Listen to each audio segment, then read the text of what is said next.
Ehsan visa रिवाइज़र्स channel पे खुशामदीद। इस video में आपको बताऊंगा कि जापान का जो है टूरिस्ट वीज़ा और विजिटर वीज़ा का एप्लीकेशन फॉर्म जो है वो किस तरह फिल करते हैं। आज इस वीडियो में मुकम्मल तफसील से बताऊंगा कि शायद हो सकता है कि इस तरह की वीडियो आपको पहले यूट्यूब पर ना मिले, क्योंकि ये जितने भी क्वेश्चन लिखे हुए हैं एप्लीकेशन फॉर्म पे, इनको मैंने एक अलहदा से PDF लेटर में लिखा है और साथ उसको उर्दू तर्जुमे भी साथ वाज़ह तौर पर मैंने लिखा है, ताकि आपको किसी भी क्वेश्चन की समझ नहीं आती तो आप इस PDF लेटर को देख के जो है एप्लीकेशन फॉर्म जो है फिल कर सकते हैं। ये मुकम्मल तफसील मैंने यहाँ पे लिखी है सिर्फ आप लोगों के लिए कि आपको कोई भी क्वेश्चन की समझ नहीं आ रही, और मुकम्मल तफसील से वीज़ा एप्लीकेशन फॉर्म को जो यहाँ पे PDF लेटर में अलहदा से लिखा है, ताकि आपको कहीं से भी समझ नहीं आ रही तो आप इसको देख के जो है फिल कर सकते हैं। अगर आप अपने वीज़ा एप्लीकेशन फॉर्म खुद फिल कर रहे हैं और आपको किसी भी चीज़ की समझ नहीं आ रही तो मुझे इस नंबर पर जो है व्हाट्सएप पे रब्ता कर सकते हैं, और अगर आपको ये वाला डॉक्यूमेंट एज ए PDF के तौर पर चाहिए तब भी आप मुझसे रब्ता कर सकते हैं। और एप्लीकेशन फॉर्म फिल करते वक्त आप इसको सामने रख के तमाम क्वेश्चन बआसानी फिल कर सकते हैं। को यहाँ पे एक लाइव फिल करके भी दिखाता हूँ कि आपने किस तरह फिल करना है। मज़ीद तब भी कोई आपको क्वेश्चन हो या आप जापान के वीज़े के लिए फ़ाइल बनवाना चाह रहे हैं, कोई भी किसी टाइप का भी क्वेश्चन है तो आप मुझसे इस नंबर पे जो है रब्ता कर सकते हैं। तो चलें एप्लीकेशन फ़ॉर्म फिल करते हैं। तो मैं आपको पहले ये बता दूं कि अपने एप्लीकेशन फ़ॉर्म ये वाला लेना कहाँ से है। तो बहुत आसान तरीका है। सबसे पहले आप गूगल ओपन करें, यहाँ पे आप लिखें VFS, ठीक है। सबसे पहले जो वेबसाइट ओपन होगी उस पर आपने यहाँ पे क्लिक करना, ठीक है। इसको क्लिक करने के बाद एक वेबसाइट ओपन हो जाएगी VFS ग्लोबल की ऑफिशियल। यहाँ पे आप लिखने I am applying from Pakistan, ठीक है। आप पाकिस्तान से वीज़ा अप्लाई कर रहे हैं और जाना कहाँ चाह रहे हैं, जापान, ठीक है। यहाँ पे जापान सेलेक्ट करना है आपने। इसके बाद फिर आपने नेक्स्ट पे दबाना है, इस पर क्लिक करें तो ये एक नई विंडो ओपन हो जाती है। या फिर यहाँ पे पहले नंबर पे आता है आइडेंटिटी वीज़ा टाइप।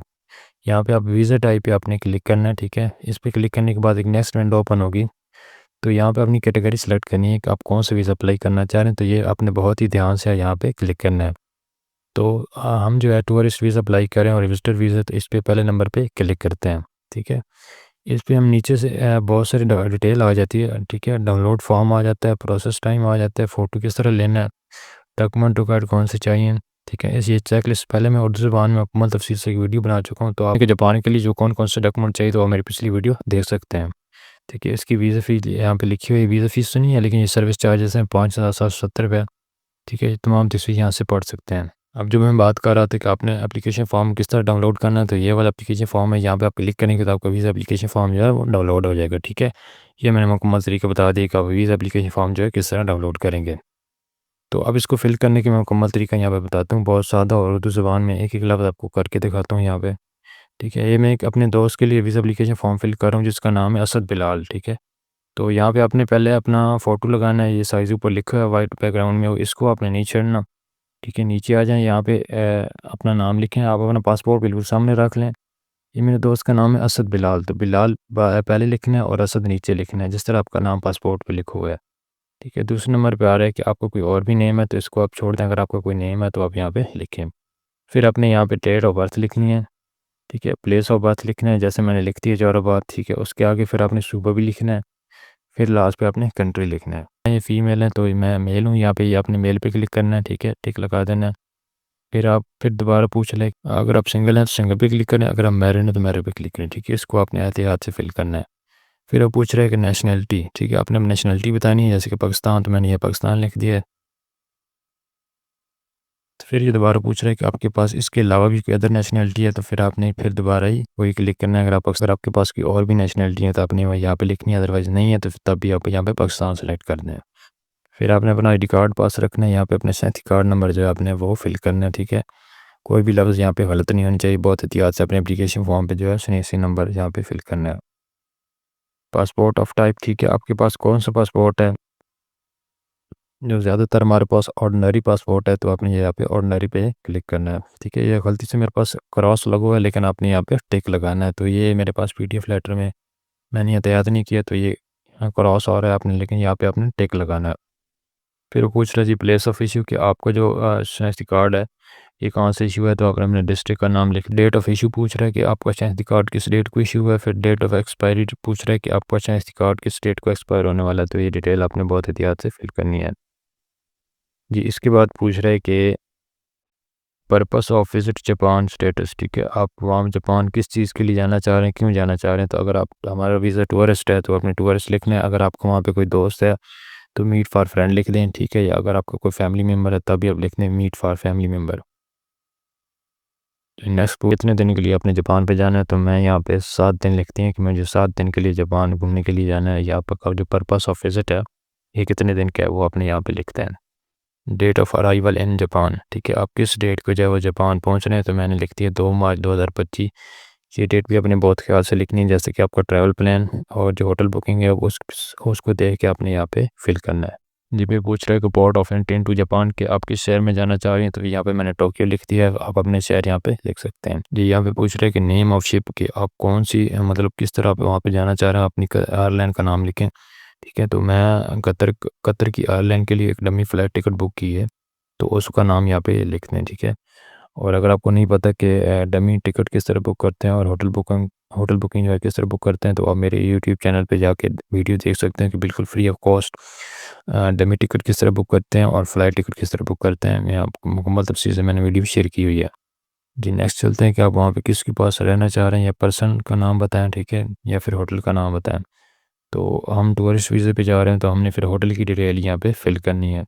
तो यहाँ पे होटल का नेम डालें, उसका टेलीफोन नंबर हो तो वो यहाँ पे लिखें, और उस होटल का एड्रेस यहाँ पे लिखें। दूसरे का date and duration of previous stay in Japan, ठीक है, आप पहले जापान में कितने दिन रह चुके हैं, तो मैंने यहाँ पे नील लिख दिया है कि हम पहले जापान गए ही नहीं है। ठीक है, आप पहले जापान में विजिट वीज़ पे गए हैं या किसी भी वीज़ पे गए हैं, तो वहाँ पे कितने दिन रह चुके हैं, तो यहाँ पे अपने वो लिखना है। ये फिर दोबारा पूछ रहे हैं कि आप जिस एड्रेस पे जा रहे हैं उसका कोई और भी एड्रेस है, रेजिडेंट कोई और भी एड्रेस है, तो उसकी डिटेल यहाँ पे फिल करें। तो हमारे पास और कोई एड्रेस नहीं है, बस एक ही है, होटल का एक एड्रेस था, हमने यहाँ पे फिल कर दिया। ठीक है, अब नेक्स्ट चलते हैं। जी नेक्स्ट ये पूछ रहे हैं कि आप काम क्या करते हैं, ठीक है, आपका ऑक्यूपेशन क्या है। तो यहाँ पे मैंने बिजनेसमैन लिखना है, तो आप यहाँ पे बिजनेसमैन लिख दें। अगर आप जॉब करते हैं तो जॉब लिखते हैं। ठीक है, अगर आप कंपनी के एम्प्लॉय हैं और वहाँ पे मैनेजर हैं, तो आप यहाँ पे वो लिखते हैं। ठीक है, तो यहाँ पे मैंने अपने बिज़नेस का नेम लिख दिया, नदीम ट्रेडर ऑफ जराबाद। अपने टेलीफोन नंबर भी यहाँ पे लिखते हैं और अपने जो बिज़नेस का एड्रेस है वो भी यहाँ पे लिखते हैं। फिर यहाँ पे पूछ रहा है कि आपकी जो आपका पार्टनर है यानी आपकी वाइफ है वो क्या काम करती हैं, तो उसकी डिटेल यहाँ पे फिल करें। अब जो ये वाला एप्लीकेशन फॉर्म का जो हिस्सा है, यहाँ पे ये पूछ रहा है कि आपको कोई गारंटर है जो आपको वहाँ पे इनवाइट कर रहा है।